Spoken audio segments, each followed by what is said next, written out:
Em nome do Padre, e do Filho, e do Espírito Santo. Amém. Ave Maria, cheia de graça, o Senhor é convosco. Bendita sois vós entre as mulheres, e bendito é o fruto do vosso ventre, Jesus. Santa Maria, Mãe de Deus, rogai por nós, pecadores, agora e na hora de nossa morte. Ó Maria, concebida sem pecado, rogai por nós que recorremos a Santa Joana, rogai. Em nome do Padre, do Filho e do Espírito Santo. Amém. Podemos nos assentar? Meus filhos queridos, nós vamos dar continuidade então à nossa catequese introdutória sobre o tema da ascética e da mística, que nós começamos na semana passada. Como falei no finalzinho do sermão da semana passada, eu achei que a gente ia conseguir fazer numa catequese só a introdução, e na verdade a própria introdução já se demonstrou longa e a gente precisou dividir, né? Não sei se, espero eu conseguir terminar a introdução hoje.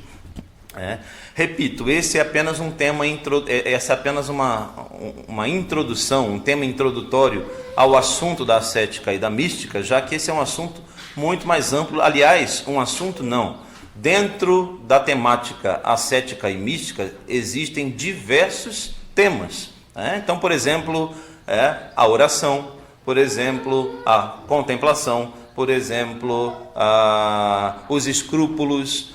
Então, tem diversos temas, subtemas, que cabem dentro desse grande tema que é a ascética e mística. Só que eu julguei que, se fosse mais produtivo para as almas dos fiéis, tratar primeiro do conceito, né? Como é que a gente vai simplesmente lançar os outros temas, se o conceito básico, aí durante todo o processo eu vou falar de ascética, vou falar de mística e a pessoa não sabe do que se trata. Então eu julguei mais producente fazer primeiro uma introdução sobre o tema geral, o que é a vida ascética, o que é a vida mística. E aí depois, tendo firmado esses conceitos, a gente já sabendo bem esses conceitos, vamos com certeza absorver muito melhor os demais temas. Mas, como de costume, sendo o domingo, o dia do Senhor, hoje, 13º domingo depois de Pentecostes, e tendo escutado as belíssimas palavras do Santo Evangelho, segundo São Lucas, nós, antes de entrar propriamente no tema, faço um breve comentário sobre a passagem de hoje, que trata-se da cura dos 10 leprosos.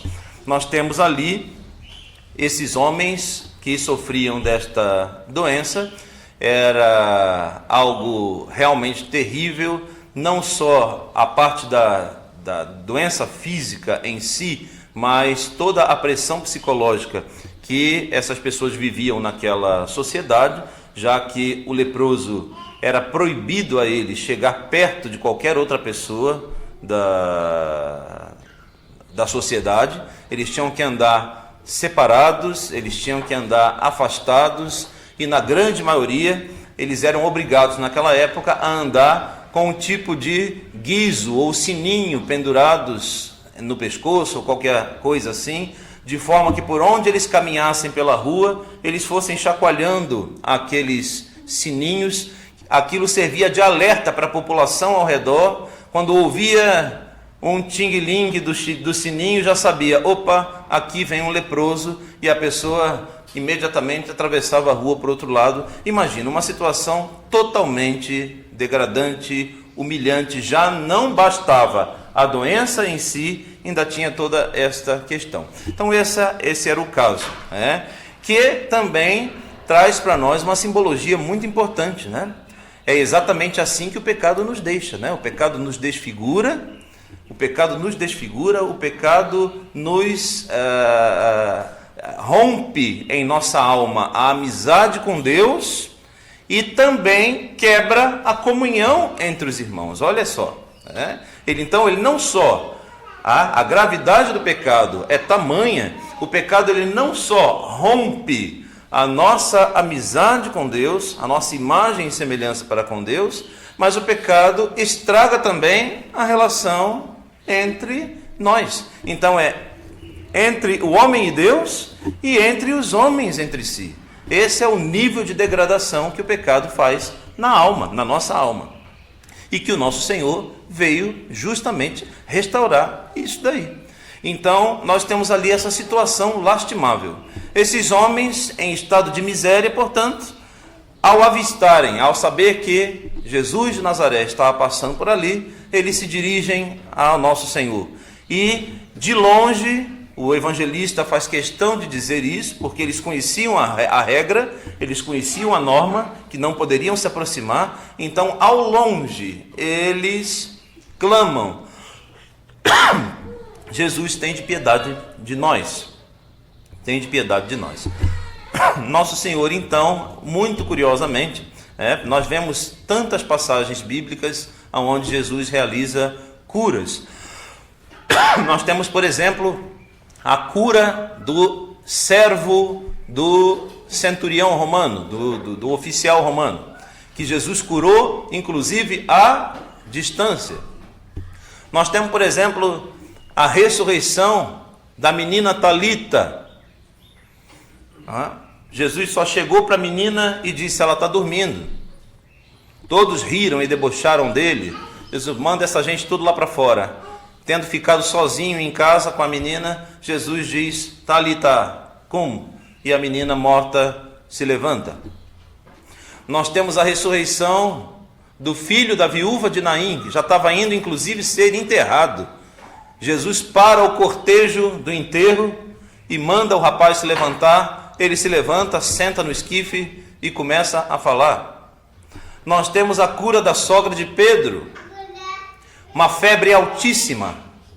Nosso Senhor ameaçou a febre foi embora, a mulher se levantou e ainda começou a servir todos que estavam na casa, a servir a ele. Só estou citando aqui alguns exemplos, eu não vou citar todos, obviamente, primeiro porque não tenho capacidade intelectual de decorar tudo isso, né? E segundo, porque acredito que aonde eu quero chegar, o ponto de reflexão que eu quero chegar, todos já conseguiram compreender.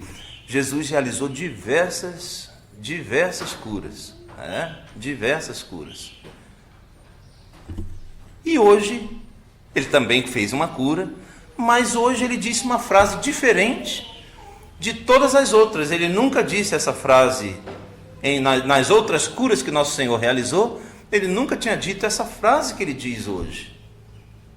Ele vira para os homens leprosos e diz: ide mostrar-vos aos sacerdotes. Ele não cuspiu na terra e não botou o dedo nos ouvidos como fez na outra cura. Ele não impôs mãos. Ele não ameaçou, como ameaçou a febre não. Ele não fez nenhum gesto, percebem? Ele não fez nenhum gesto assim. Nosso Senhor só diz a eles: ide mostrar-vos aos sacerdotes. Bom, provavelmente na cabeça daqueles homens deve ter se passado: puxa vida, ouvimos falar tão bem dele, que ele cura todos, né? Será que ele não poderia ter pelo menos posto, porque hoje em dia é assim, né? Hoje em dia é assim. Hoje em dia a gente está vivendo numa sociedade tão voltada para a questão, o materialismo, o materialismo, que há uma necessidade, né? Essa necessidade do ver e do tocar. A necessidade da coisa física. Por que a renovação carismática explora tanto isso daí? Já parou para se perguntar isso? Ou nos meios protestantes? Vem aqui tem o sabão ungido, eu vejo até isso, né? O sabão ungido da Universal, que cura até a Covid. Compre o sabão ungido pelo pastor. É a vassoura, não sei das quantas, a vassoura que varre imagina, né? Porque infelizmente existe essa inclinação nas pessoas, elas querem algo de concreto, algo que possa tocar, algo que possa, né? E fica aquela febre, não é? joga aqui, joga água benta aqui em mim. Aí a gota d'água benta não caiu em mim, logo eu não estou benzido. Então,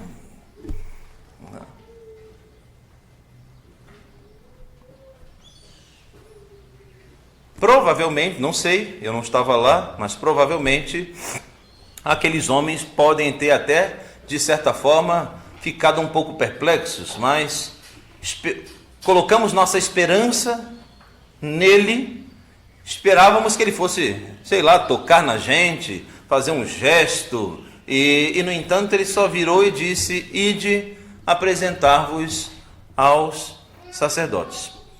Obedeceram, viraram as costas e começaram o seu caminho, e no meio do caminho perceberam que ficaram curados. Esse ide apresentar-vos aos sacerdotes, ele tem uma simbologia muito forte, né? Muito interessante. Claro que ali Jesus estava se referindo àqueles sacerdotes, a grosso modo, né? Àqueles sacerdotes daquele período.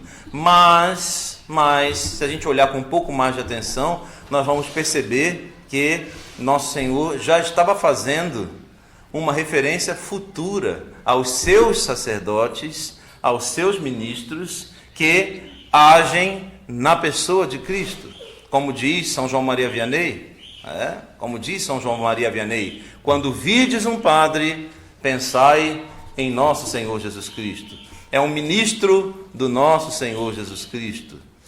É ele que foi escolhido por Deus e ungido por Deus, que recebeu a missão do próprio Deus para estar no meio do povo, para curar as mazelas do povo, curar pela pregação da sã doutrina, curar a alma pela doutrina reta, curar as almas e os corpos também pela administração dos sacramentos. Então, quer encontrar a cura? Tem muita gente buscando cura aí, a missa da cura, da libertação, e a oração da língua, a oração dos anjos, chama Maria lá, não sei, é tanta busca de milagres e não sei o que lá, etc. Mas a coisa é muito mais simples. Os sacramentos são para quê? Se não para a nossa cura espiritual e também física.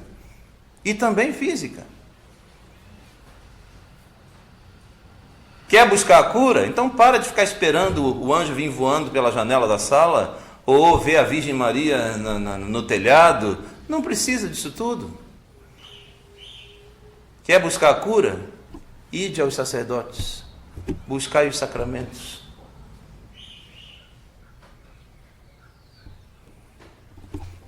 Os 10 ficaram curados, e no entanto, só um voltou para agradecer. Que inclusive um samaritano, um estrangeiro que nem pertencia ao chamado povo eleito ou povo escolhido. Onde estão os outros 9? Não foram 10 os curados? Pergunta o nosso Senhor. Só este estrangeiro voltou para agradecer? Imagina. Quantas vezes nós também recorremos a Deus na hora do sufoco, na hora da necessidade, na hora da corda no pescoço, aí prometemos um monte de coisa, aí rezamos um monte de coisa, mas aí quando a vida dá um pouco de espaço, né, aí a gente esquece, né? A gente esquece de agradecer, a gente esquece de voltar para reconhecer os benefícios que Deus, nosso Senhor, faz por nós, né? Na hora do aperto a gente procura, e na hora muitas vezes de louvar e agradecer a Deus, a gente esquece. Então, olha, quanta coisa profunda que o Evangelho de hoje ensina para nós, né? Bem, tendo feito esse comentário, eu vou dar continuidade então com a nossa introdução ao tema da ascética e da mística. Na semana passada nós vimos os conceitos básicos, o que é teologia ascética, o que é a teologia mística. E hoje a gente vai dar continuidade. Eu estava dizendo então, no finalzinho, só para recapitular, na semana passada, que a teologia ascética, ela tem como objeto próprio a prática da perfeição cristã, a busca da perfeição cristã.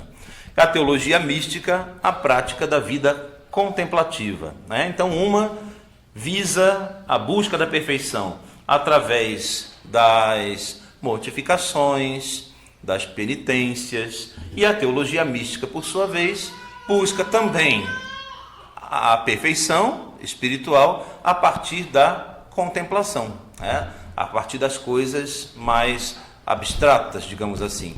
Uma trabalha no campo mais concreto. A penitência é algo concreto, né? É algo concreto. Eu posso fazer um jejum, eu posso fazer uma oração, eu posso fazer uma mortificação, uma penitência mais como é que eu posso dizer, uma penitência mais prolongada ou uma penitência mais severa. É algo que eu posso manipular, digamos assim. Já a teologia, a mística, é isso mesmo, a teologia mística já tem como o seu objeto próprio a contemplação dos mistérios de Deus. Vamos contemplar a contemplação da paixão, a meditação sobre a vida dos santos, a meditação sobre as virtudes, etc. Mas as duas são sempre complementares, como falei, não são contraditórias, até porque Deus não faz nada contraditório. Tudo que Deus faz é muito perfeito e se complementam mutuamente. Tudo que Deus faz é harmonioso.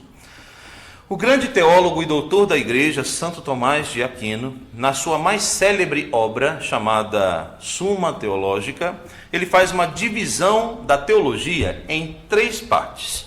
Santo Tomás diz que a teologia se divide em dogma, em moral e ascética, justamente aí. Olha, então a teologia é dividida em 3 partes: a parte dogmática, a parte da moral e a parte ascética, ou seja, da vida espiritual. O dogma ensina aquilo que nós devemos crer. A moral ensina como devemos corresponder ao amor de Deus. E a parte ascética nos impele a aperfeiçoar a vida cristã e ir além do mandamento para progredir na prática da virtude. Por isso que eu costumo dizer que a teologia mística, ascética e mística, ela é a alma da teologia.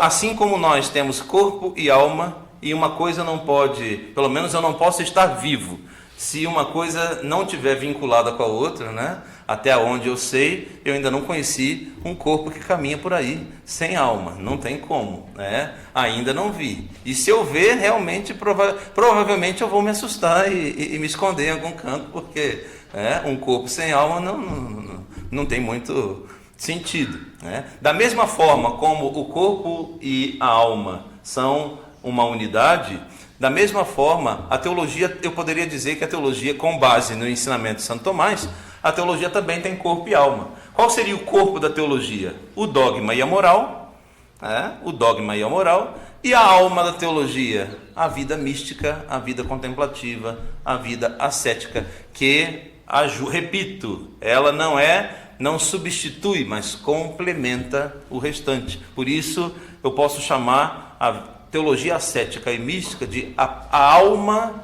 da teologia. Assim como corpo e alma não caminham para lugar nenhum, não basta ter o conhecimento do dogma e da moral, mas não praticá-los ou não aperfeiçoá-los, não adianta de nada. Conheço tudo sobre a Bíblia, conheço tudo sobre as leis, conheço tudo, sei o código de direito canônico todinho, eu sei decor todas as rubricas, eu sei tudo o que diz o catecismo, mas não coloco em prática, não tenho caridade, então não adiantou de nada.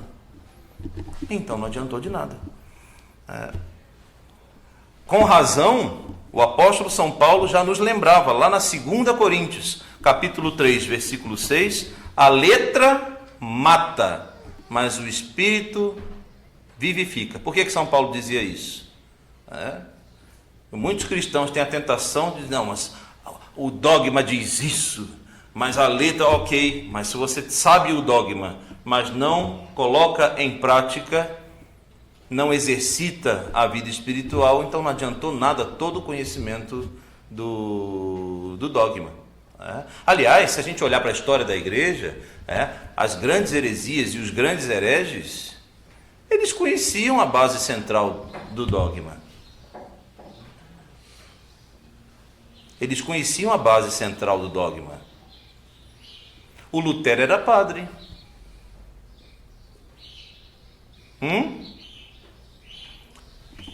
Martinho Lutero era padre. Para ser padre, para chegar a ser padre, antes de ser ordenado, tem que estudar a teologia. Ninguém é pego hoje aqui e ordenado ali amanhã, não é assim. Então ele conhecia o dogma, ele conhecia a moral. Na hora de colocar em prática, meteu os pés pelas mãos e fez besteira e começou a interpretar tudo de outra maneira diferente. Então, o que adiantou? Então, não é só o conhecimento, percebe? Não é só o conhecimento. Aliás, lá na 1 Coríntios, no capítulo 13, é muito bonito aquele texto, né? O apóstolo São Paulo já dizia: ainda que eu fale a língua dos homens e dos anjos, ainda que eu dê todos os meus bens aos pobres, ainda que eu lance o meu corpo nas chamas, se eu não tiver amor, se eu não tiver caridade, se eu não tiver a prática da caridade, de nada adianta. Toda obra boa que eu fiz se perde, porque eu conheci só o conceito, mas não coloquei aquilo na prática. Então a teologia ascética e mística nos convida a fazer o quê? A lançar um olhar, obviamente, sobre o dogma, que é a base, olhar sobre a moral, mas colocar isso na nossa prática, na nossa vida cotidiana. Crescer na vida espiritual, incorporando ali o dogma e a moral dentro de nós na prática, e não apenas no conceito, não apenas na cabeça. A base da teologia ascética e mística, acabei de falar isso agora, está no dogma, pois, visto que o objeto desta teologia é a perfeição da alma e a sua união com Deus, já que a vida cristã é uma participação na vida do próprio Deus, ela não faria sentido sem o dogma. Então, lembra que eu falei? Vou insistir nisso. Uma complementa a outra. Só a vida ascética e mística sem o dogma não faz sentido. Ou então só o dogma e a moral sem a ascética e a mística também não faz sentido. Da mesma maneira, a teologia ascética também se apoia na moral, porque não se pode atender à perfeição sem o conhecimento dos mandamentos e dos preceitos divinos. Quero ser perfeito, quero viver a virtude, quero buscar a virtude, mas qual é a minha base? Qual é a minha base? Quero buscar a virtude, mas apenas com bases humanas. Então isso não é teologia mística sobrenatural.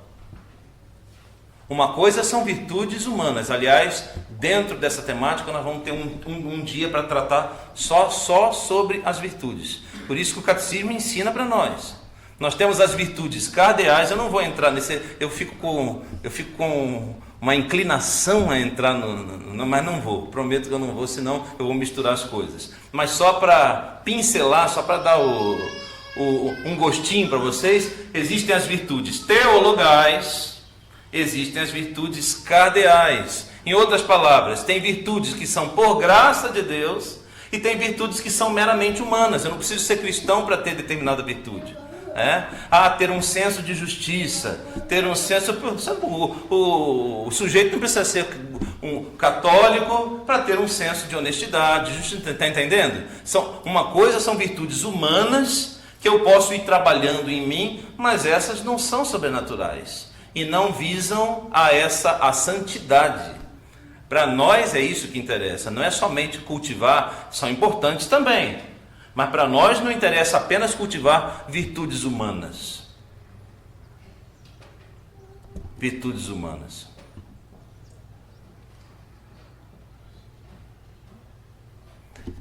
A gente encontra nos escritos espirituais que os santos viveram, esse termo eu acho muito bonito, né? Os santos viveram virtudes heróicas. Não era apenas uma virtude humana. Aliás, aí já vou eu para os parênteses outra vez. Esse parênteses é muito importante, porque essa confusão que está acontecendo no modernismo, na mentalidade atual, e é isso que as pessoas não entendem, e infelizmente muitas pessoas boas, piedosas, acabam se deixando enganar por esses conceitos, que sem estar errados, mas são incompletos. Repito, não são conceitos que... Tem conceitos que não estão necessariamente errados, mas só que não são completos. Porque essa questão da virtude, o que acontece? Virtudes que são naturais, apenas naturais, não é o suficiente para proclamar alguém santo. E aí, essa é a grande confusão. Por que no modernismo hoje o conceito de santidade mudou? Quantos santos que foram canonizados no modernismo, mas por quê? Quais foram os critérios que foram usados para declarar esse fulano santo ou aquela fulana santa? Usaram critérios equivocados. Era muito bonzinho, ok. Ser bonzinho é bom, mas é pouco ainda para um estado de santidade. Porque era sorridente. Quer dizer, se eu não sorrir,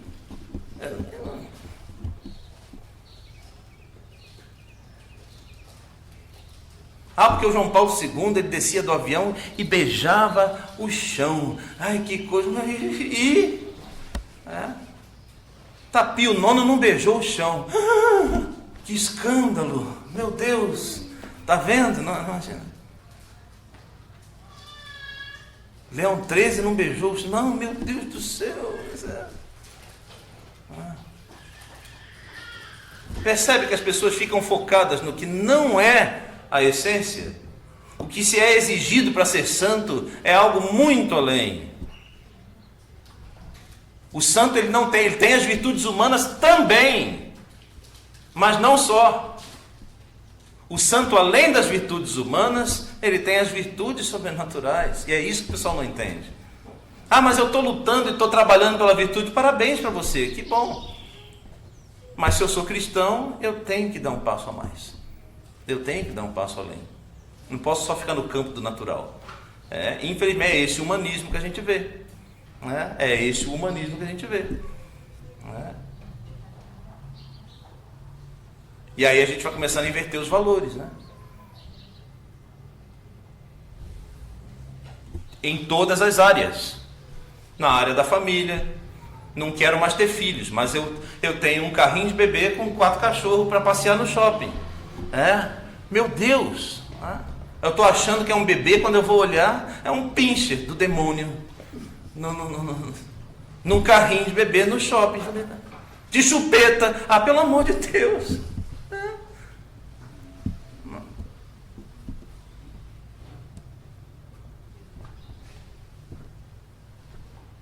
Eu mato um ser humano e eu posso conseguir um habeas corpus e responder em liberdade. Mas se matar uma tartaruga, é inafiançável.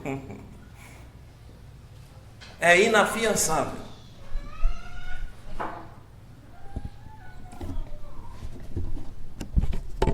Essa inversão dos valores e a inversão da moralidade e a inversão das virtudes vai gerando todo esse tipo de confusão e essa loucura aí que tem na sociedade que a gente vê hoje. Entendeu? Vou fechar o parênteses, porque senão, se eu não fechar, eu não fecho mais. E se eu voltar para o tema. Bom, de que maneira efetiva a teologia ascética e mística pode nos auxiliar na vida espiritual? Então vamos ver, assim, de maneiras concretas, o que é essa tal dessa teologia ascética e mística, padre, que o senhor está falando para a gente, de que maneira ela pode influenciar no nosso cotidiano, na nossa vida espiritual, na nossa busca de perfeição e de santidade. Então vamos lá, eu separei pelo menos 4 itens aqui, A, B, C e D. A teologia ascética e mística nos ajudam a conhecer o que é o bem e desejar o bem. Isso já é uma coisa fundamental. Como que eu posso desejar uma coisa que eu não conheço? Então, nada é desejado antes de ser conhecido. O conhecimento estimula o desejo. Saber o que é a santidade, saber a sua sublimidade, a sua obrigação, os seus efeitos na alma, a sua fecundidade nos faz desejar esta santidade.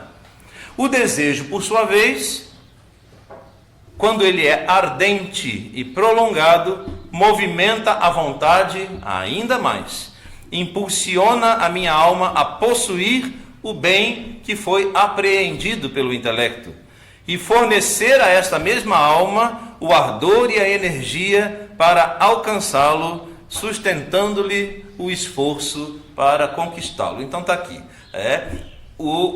Então a teologia cética e mística, primeiro ponto, nos ajuda a conhecer o que é o bem, e aí uma vez que eu conheço, eu desejo esse bem. Se eu me esforçar para poder prolongar em mim esse desejo, se esse desejo for ardente e prolongado, ele vai movimentando cada vez mais o meu intelecto a querer cada vez mais. Então, quanto mais conheço, mais eu busco. Quanto mais eu busco, mais eu quero conhecer. E aí isso, percebe que vai virando um ciclo. Mal comparando, me veio aqui agora um exemplo bobo. Me perdoem pelos exemplos bobos que eu dou, mas enfim, às vezes são exemplos simples que ajudam a nossa compreensão. O automóvel, o carro, ele tem ali uma bateria, mas essa bateria ela serve para a ignição. Ela serve para você dar a partida no... Claro, ele está num estado de inércia, ele está num estado de inércia, e a tendência é que algo que esteja em inércia vai permanecer na inércia, a menos que receba algum impulso exterior. Como o carro ele não tem nada exterior que lhe dê o impulso, antigamente, aqueles carros antigos, a pessoa tinha que girar uma manivela e um outro ia atrás e dar um empurrão primeiro, aí o negócio pegava, como a gente diz, no tranco, e aí, a partir dali ele funcionava. Os carros mais modernos não precisam disso, mas eles têm uma bateria, que aquela bateria ela serve para dar apenas o impulso, a ignição inicial, porque depois, como é que o carro se alimenta? Ele próprio, conforme ele vai andando, ele vai gerando a sua própria energia. Ele só precisa daquela bateria para o primeiro impulso. Tanto que quando uma bateria descarrega, a gente dá aquilo que a gente chama a chupeta, e como é que os mecânicos todos fazem? Aqui aconteceu quando eu viajei, fiquei um mês fora, quando voltei a bateria estava descarregada. O rapaz veio com uma outra bateria, deu uma pequena carga na minha bateria e disse para mim: agora, padre, só tem que deixar o carro funcionando por mais ou menos 1 hora, de preferência sai pela cidade, quanto mais o senhor rodar com ele, ajuda a carregar a bateria. Então interessante, ou seja, quanto mais roda, quanto mais eu busco conhecer a Deus, mais eu desejo conhecer a Deus. E quanto mais eu desejo conhecer a Deus, eu quero buscá-lo ainda mais, e isso vai sempre me movimentando na busca da perfeição. Então, conhecer e desejar o bem. Primeiro benefício que a teologia cética e mística produz na nossa alma. Nos ajuda a conhecer o bem supremo que é Deus e desejar esse bem. Conhecer a santidade e desejar a santidade. Então, por exemplo, ler a vida de um santo, como foi o caso de Santo Inácio de Loyola. Santo Inácio de Loyola se converte ao ler um livro chamado Florilégio dos Santos. Ele, olhando a vida dos santos, aquilo o inspirou. Ele não conhecia, olha só, ele não conhecia, mas se feriu numa batalha, teve que ficar num leito, enquanto ele estava ali convalescendo. Falou: não tenho nada para fazer nessa cama de hospital, tem algo aí para ler? A religiosa que estava cuidando dele disse: olha, aqui o senhor não vai encontrar nenhuma leitura mundana, a única coisa que eu tenho para o senhor ler é isso aqui. Ele olhou e falou: se não tem outro jeito, não tem outra coisa para ler, vai isso mesmo. E só que era nada mais, nada menos do que o Florilégio dos Santos. Inácio de Loyola começa a ler aquilo e ele fica: mas como esses homens e essas mulheres tiveram tamanha coragem, tamanha audácia? Quando ele saiu daquele leito de hospital, ele disse: vou fazer igual eles. Bom, e cumpriu, e fez. A gente está falando do grande Santo Inácio de Loyola. Né? Então, conhecer gera em nós o estímulo de desejar ainda mais o bem. Letra B. A teologia ascética e mística nos ajuda também a conhecer não só o bem, como nós vimos na letra A, mas ajuda a gente também a conhecer os desafios que a gente pode encontrar no meio do percurso. Como que eu vou desviar do buraco se eu não ver? Estou dirigindo na estrada, tá tudo escuro, tem um buraco ali, mas não tem um farol, eu vou cair, obviamente, no buraco. Para que eu desvie dos buracos que tenha no meio do percurso, é preciso também ter conhecimento do buraco. Eu ontem pulei num quebra-mola, não tinha aquela faixinha amarela pintada, e eu fui direto, né? Fui no céu, vi Santa Terezinha, voltei e também, né? Mas fazer o quê? Agora, quando eu passar por aquele trecho, eu já sei que ali tem, agora eu conheço. Uma vez que a gente conhece, eu agora posso evitar. Então, não só a teologia ascética e mística nos ajuda a conhecer o bem, mas ajuda também a gente conhecer quais desafios, quais são as minhas fraquezas, em que pontos da minha vida espiritual eu tenho mais fraqueza, eu tenho mais inclinação, eu tenho um problema aqui com a gula, eu tenho um problema com a minha língua, tenho que amarrar mais a minha língua dentro da boca. Então eu vou conhecendo os meus defeitos e vou aprendendo também a driblar. Então, o segundo benefício que a teologia ascética e mística produz em nós: conhecer os desafios do meio do percurso para aprender a me desviar deles. Numerosas são as etapas para se alcançar a perfeição. A teologia ascética e mística nos auxilia não só a conhecer as dificuldades, mas também os esforços que os santos fizeram e que também nós devemos fazer para vencer esses obstáculos e avançar sem cessar em direção ao fim almejado, que é a santidade. Ela inflama o nosso ânimo, mantém ardor. Olha que beleza isso. A teologia ascética inflama o nosso ânimo, mantém ardor no meio das lutas, previne o relaxamento e a tibieza, especialmente nesses tempos difíceis que nós vivemos de secularização, como o racionalismo, o naturalismo, o sensualismo, até mesmo que de forma inconsciente, que penetram até mesmo as almas cristãs e mais piedosas. Então, a gente está tão cercado, a sociedade que a gente vive hoje, ela já está corrompida. Então, mesmo eu querendo ser um bom cristão hoje, o desafio é muito grande. Porque aqui eu estou dentro da Santa Missa, aqui eu estou ouvindo a doutrina correta, etc. Só que quando eu cruzar daquele portão para fora, eu vou estar em contato o tempo inteiro, em todos os lugares. Eu vou estar em contato com todo tipo de loucura, com todo tipo de ideologia, com todo tipo de doutrina, e a gente tem que ter um preparo mental, psicológico, físico muito grande para poder não se desviar da verdade, não se desviar da fé, porque, meus filhos, o tempo inteiro você vai estar exposto, ou a gente vai se colocar dentro de uma bolha, ou a gente vai subir a montanha e vamos virar todos eremitas, ou a gente vai ter que aprender a conviver com isso.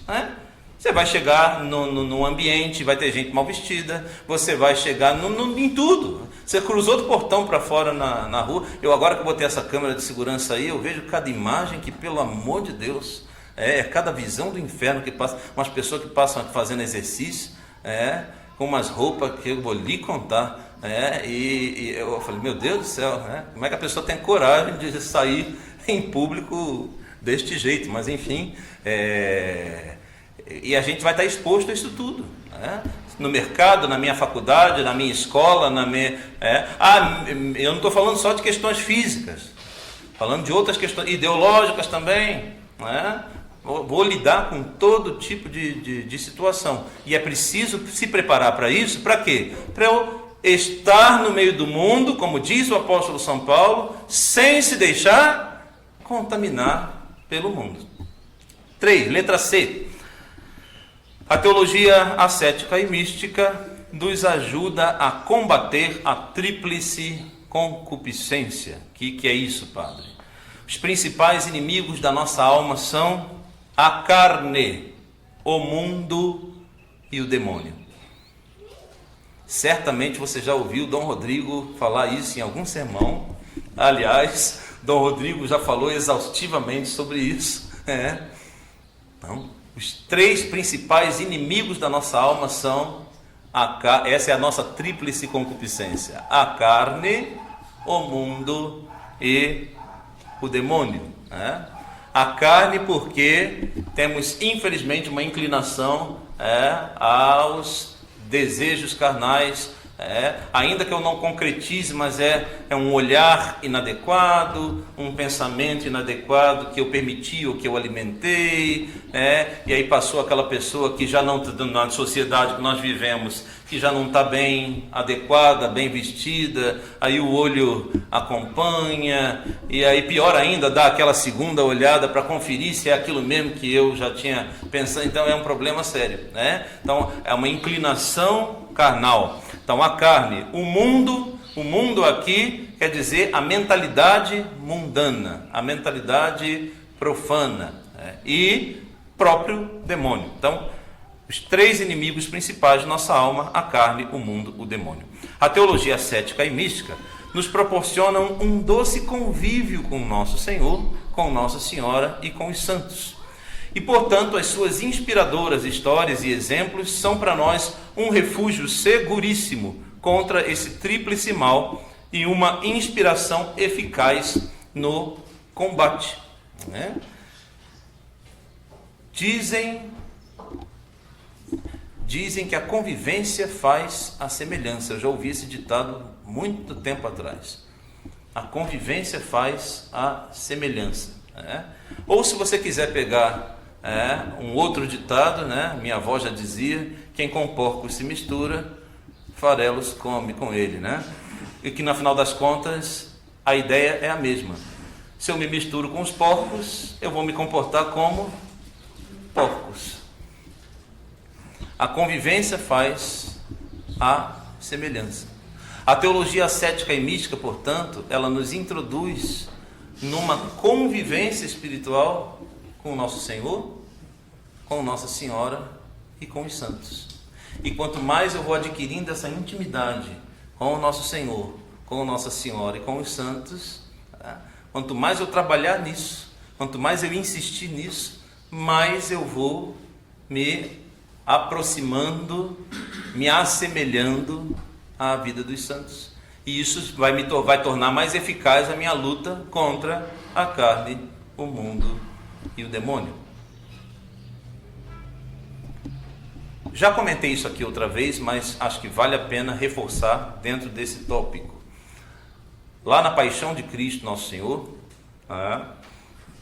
tem um trechinho que eu sempre achei muito bonito. A paixão é uma história muito triste, obviamente, comovente, mas tem um trecho ali que eu acho especialmente bonito e que a gente passa tão rápido por ele que não dá a ele o devido valor ou a devida atenção. Até porque, claro, ali na sexta-feira da Paixão, ou mesmo no domingo, no domingo da Paixão, quando a gente faz na Santa Missa o relato da Paixão, óbvio que o foco central é o Nosso Senhor, Mas essa pequena passagem eu sempre achei ela muito bela e significativa, que é aquele momento em que Jesus foi preso. Ele está naquela madrugada, esperando, de quinta para sexta-feira, esperando passar por tudo aquilo que ele passou na sexta-feira. E o texto do Evangelho de São João diz que, enquanto Jesus estava aprisionado, os apóstolos se debandaram, fugiram, e São João estava na casa do sumo sacerdote, aguardando o julgamento de Jesus no dia seguinte, para saber qual seria o desfecho da história. Então o Evangelho diz para nós que fazia frio, São Pedro, São Pedro estava no pátio da casa do sumo sacerdote, aguardando o julgamento de Nosso Senhor no dia seguinte. E São João, no seu Evangelho, diz: fazia frio e São Pedro estava junto da fogueira, junto com outras pessoas, se aquecendo. Até que uma empregada do sumo sacerdote passa por aquele lugar, olha para o rosto de São Pedro e diz a ele: tu és um dos discípulos desse homem. São Pedro então, com medo, nega, diz: eu não sou. Você se enganou, não sou eu não. Mas ela não ficou convencida. Na segunda vez ela passa e diz: tu és sim um discípulo deles. E aí ela faz uma observação curiosíssima e belíssima. É claro que tu és um deles. Até o teu jeito de falar se parece com o dele.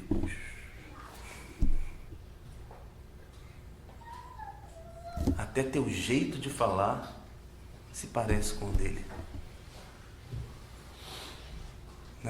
Dentro de um momento tão triste e delicado como aquele, nós temos uma beleza, uma joia dessa, Sabe, quando eu rezo, quando eu rezo diante do sacrário, eu peço a Nosso Senhor essa graça, Senhor, eu quero ter tanta intimidade contigo, a ponto de o meu jeito de falar, que todas as pessoas possam perceber no meu jeito de falar o teu próprio jeito de falar. No meu abraço, que os teus fiéis possam sentir o teu abraço, Senhor. No meu sorriso, que os teus fiéis, Senhor, possam sentir o teu sorriso. Mas isso só pode ser provocado a partir de uma intimidade com Deus. Então está aqui o terceiro benefício que a teologia ascética e mística pode nos ajudar, que é combater a tríplice concupiscência a partir da busca de uma intimidade tanta com Deus. O convívio com Nosso Senhor, o convívio com Nossa Senhora e o convívio com os santos vai provocar em nós uma semelhança com eles. Quarto e último ponto de hoje: facilita e complementa a direção espiritual. A teologia ascética e mística, ela não só facilita a direção espiritual, como ajuda como um complemento da direção espiritual. Quando a criança começa a dar os seus primeiros passos, ela ainda não possui firmeza e é claro que cai com facilidade. A criança está aprendendo a andar, aí dá 2, 3 passinhos, cai. É normal isso. Ela precisa da ajuda e da condução de um adulto até que consiga caminhar sozinha. Também quando a gente está aprendendo a andar de bicicleta, morre de medo de cair, aí o pai vai lá e faz o quê? Instala as famosas rodinhas laterais que vão nos ajudar até a gente ter firmeza. Aí a hora que a gente sente firmeza, retira as rodinhas laterais e a gente pode caminhar.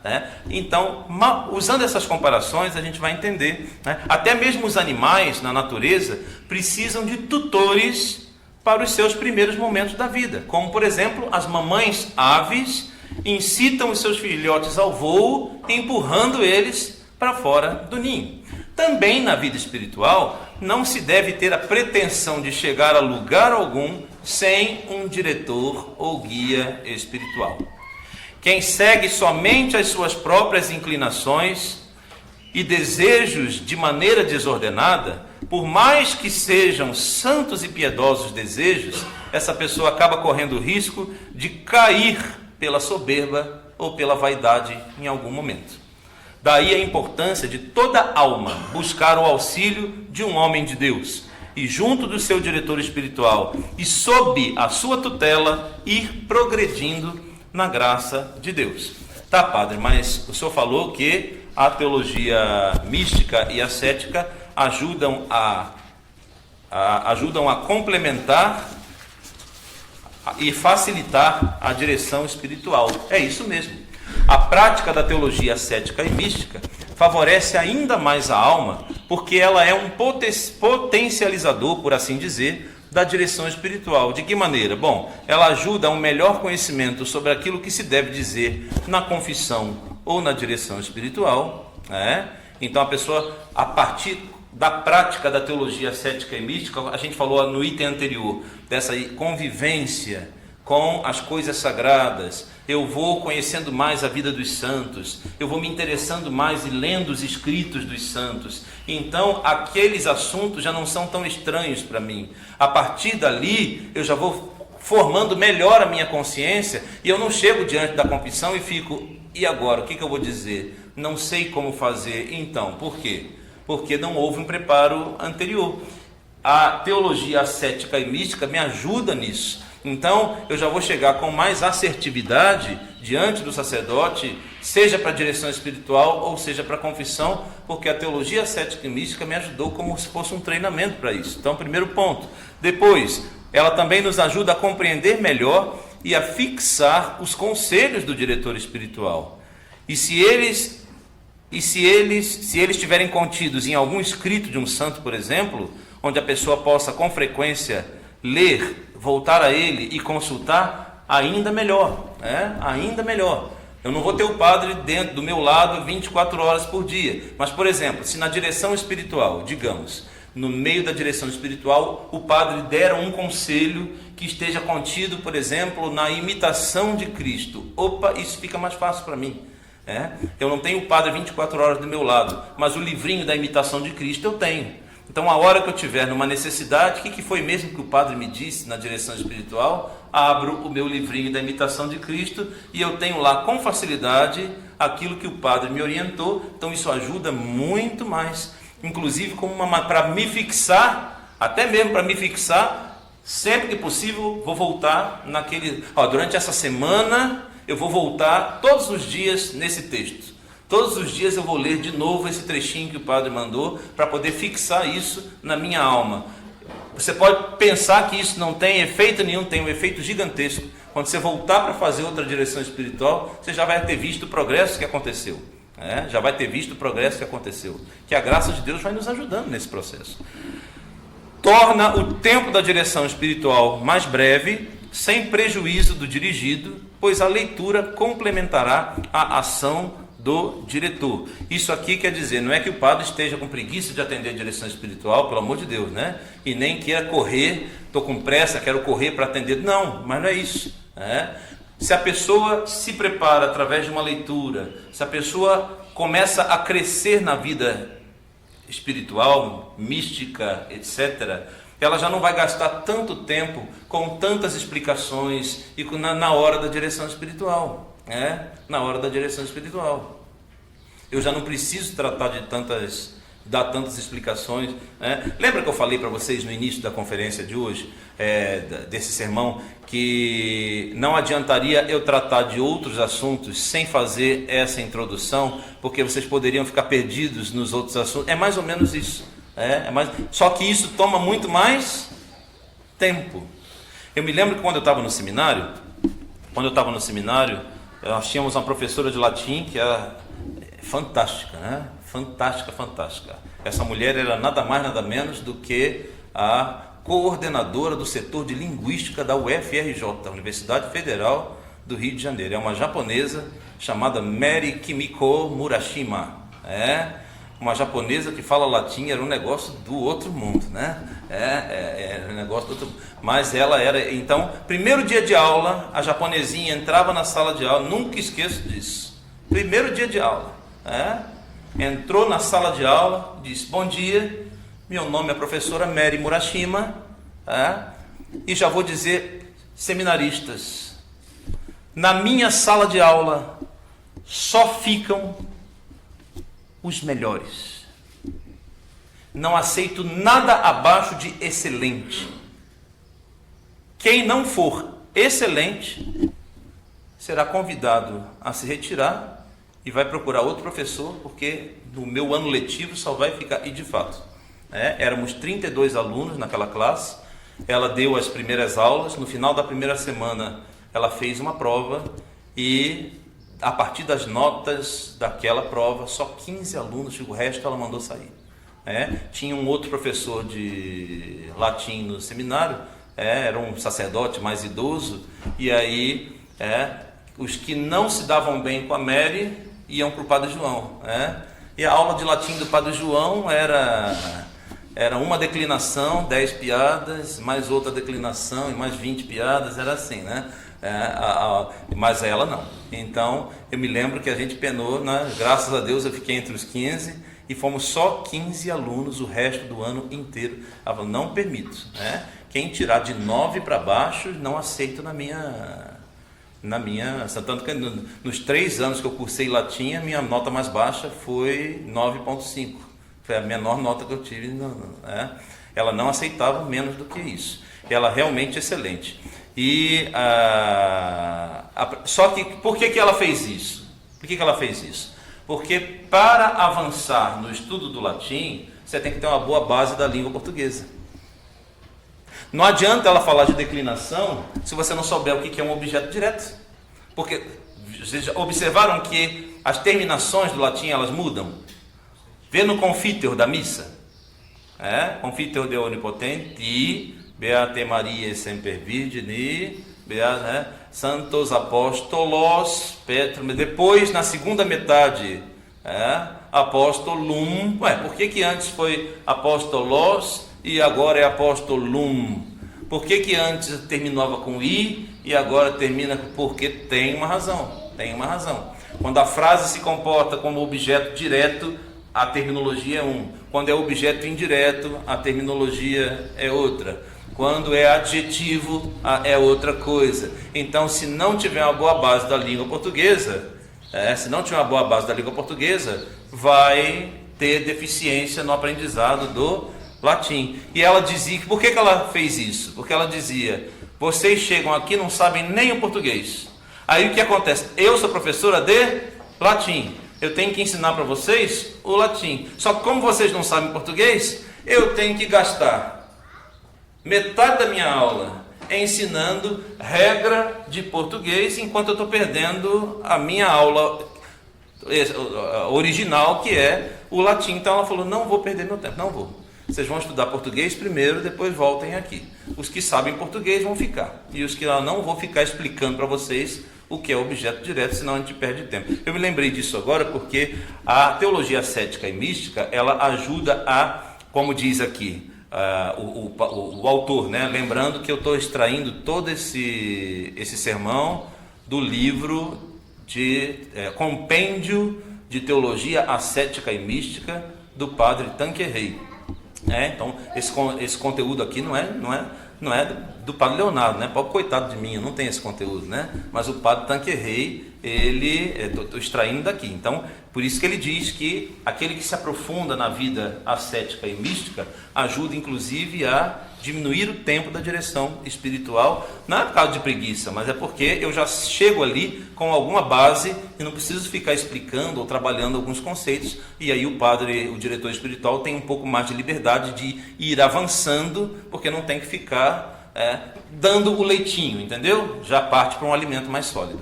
E quarto e último tópico em alguns casos ela poderá até mesmo suprir temporariamente a direção espiritual, especialmente naqueles casos onde eu não tenho um padre próximo, ou onde eu não tenho a opção, a oportunidade de marcar com certa regularidade a direção espiritual, quando eu preciso fazer uma direção espiritual mais espaçada, né? Por exemplo, não posso fazer todo mês, então o que eu vou fazer entre essa direção que eu fiz e a outra que eu vou fazer dali a 2 meses? Nesse meio tempo, quem me sustenta, quem me segura? A teologia ascética e mística me ajuda a me dar uma sustentação até que eu possa ter acesso de novo ao sacerdote e marcar uma próxima direção espiritual. Então olha aí todos os benefícios que a teologia ascética e mística produz para nós. É isso, meus queridos, nós terminamos finalmente hoje a introdução, né? Então foram 2 sermões introdutórios, e aí a partir do próximo, então, a gente vai começar com temas. Padre, que temas? Não vou dizer quais são, porque assim, são vários, e eu não vou seguir a ordem que o padre Tanqueray fez no livro dele, não vou. Como esses temas, eles são, cada tema é único, eu vou vendo quais são as nossas necessidades, e aí eu vou trazendo os temas, né? A gente vai abordando diversos. Hoje vamos falar sobre os escrúpulos, hoje vamos falar sobre a oração, e por aí vai, certo? Então, para cada vez, tendo essa introdução, agora fica mais fácil a gente entrar nos demais temas. Então, a partir do próximo sermão, a gente já vai ver algum tema da vida espiritual. E sobre todos os escritos que eu recomendo sempre para ajudar na vida espiritual, né? Como falei já no sermão passado, a Filoteia, ou também chamado de Introdução à Vida Devota, de São Francisco de Sales, são leituras que eu recomendo fortemente. A Imitação de Cristo, leitura que eu recomendo fortemente. Tratado da Verdadeira Devoção à Santíssima Virgem Maria, de São Luís Maria Grignon de Montfort, recomendo fortemente. A Regra de São Bento, recomendo também. A Santa Escada para o Paraíso, de São João Clímaco, recomendo também. Obras completas de Santa Teresa d'Ávila, mas em especial o Castelo Interior, né? Ou Santas Moradas, Santa Teresa de Ávila. História de uma Alma, Santa Teresinha. Eu não vou mais citar nomes, ou então A Noite Escura, São João da Cruz. Todos esses livros que eu estou citando para vocês, eu estou me esforçando, estou tentando negociar com algumas editoras para poder trazer e botar aqui na nossa lojinha para poder facilitar a vossa vida. Mas todas essas são recomendações para quem realmente quer começar a buscar aí, a desenvolver a vida ascética e mística. Em todas as coisas, Deus seja glorificado. Glória ao Padre, ao Filho e ao Espírito Santo, assim como era no princípio, agora e sempre, e por todos os séculos dos séculos. Amém.